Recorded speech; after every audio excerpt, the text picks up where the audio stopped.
Ladies and gentlemen, welcome to VFG Movie Reviews with your host, Tim Williams. How's it going? Welcome to VFG Movie Reviews. I am Tim, and this is my review for The Good House. I actually kind of like this movie. I take that back. I really like this movie. You have some great leads in this.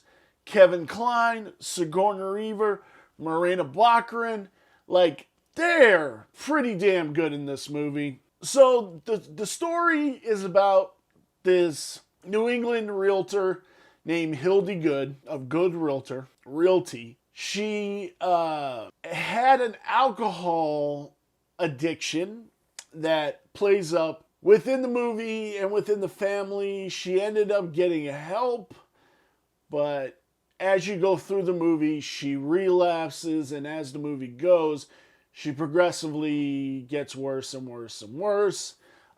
She's keeping it from her family members, and other things to it. There's a little bit of supernatural feel to this movie. So Hildy Good was one of the first families to live in New England, and one of her family members was a witch during the Salem witch trial. So she can take your hand and tell you things about your life. They play it off as it's just a cold read. If anybody knows what a cold read is, you kind of throw things against the wall and you pick up little nuances from the person you're doing it to, which you then elaborate on those things that get a reaction.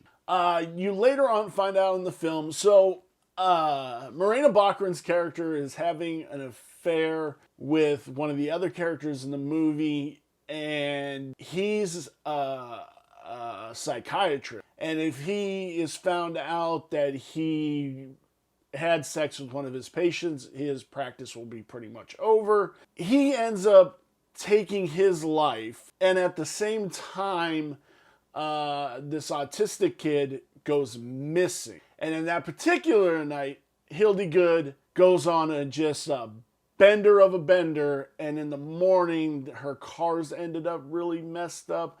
So it's all believed to that she hit the kid and they can't find the kid.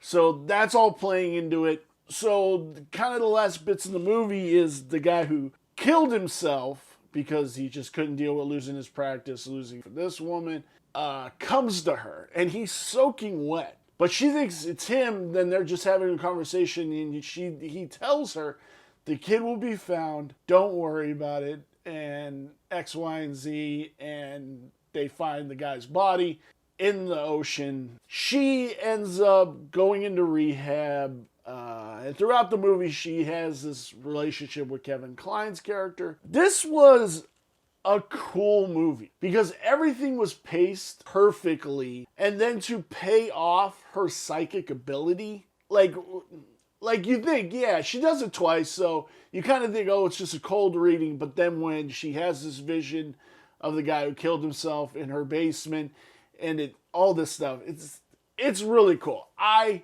thoroughly enjoyed this movie. The only takeaway of this movie is it's just not by the numbers movie, but there's nothing spectacular that bumped it up. So, but this is a cool movie, an awesome movie. If you like it wasn't shot in New England. I think it was shot in Canada, but it has that very New England feel to it, and I love those beautiful homes right on the water with the fishing boats and all that shit. Call me a sap for scenery, but bro, let me tell you, I love it. I love it. Ultimately, you should definitely see this movie. Sigourney Weaver kills it. Kevin Kline kills it. Morena Baccarin is very fun in this movie. Where does this lie on my review? This is a 3-star movie. Like I said, it's nothing spectacular, but it is a good watch. It's a fun movie, and everything's pretty awesome in it, and you guys should check it out 100%. Thank you guys so much for watching this review. I hope you enjoyed it. Check out my other reviews. Give us that like, comment, and a subscribe. I'd sure appreciate it. Thank you guys so very much, and I'll see you in our next video.